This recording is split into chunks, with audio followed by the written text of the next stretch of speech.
It's pretty simple. There hasn't been a lot to cheer about for the Las Vegas Raiders this season, and I think part of it obviously is on Antonio Pierce, but also the personnel on this team, like Devontae Adams gets traded. Like, it just seems to keep getting piled up. But there's some good news.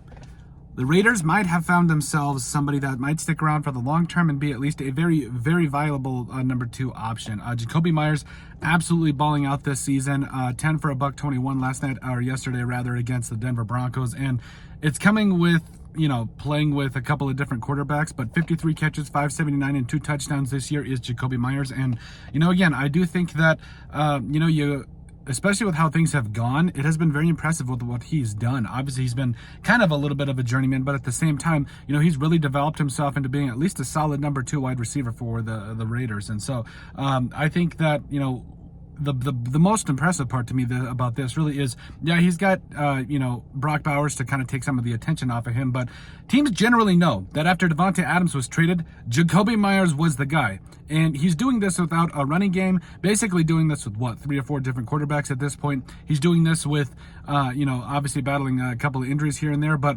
Jakobi Meyers deserves a lot of credit, and I think he should be back next season. I think that the Raiders, obviously there's going to be some turnover next year with personnel and all that, and I understand that. That's even if Antonio Pierce sticks as the head coach for the Raiders. But there's a lot going on right now, but make no mistake, the guys that are performing, the guys that are putting up numbers deserve to stay, and Jakobi Meyers is doing that. And so, obviously, the Raiders got a lot to figure out with their run game and really who's going to be the starting quarterback moving forward, but Jakobi Meyers deserves to stay, and he's been balling out this year, and he deserves a lot of credit despite all the moving parts that has been the Las Vegas Raiders this season. But overall, let us know what you guys think. Make sure you guys like, comment, and subscribe down below.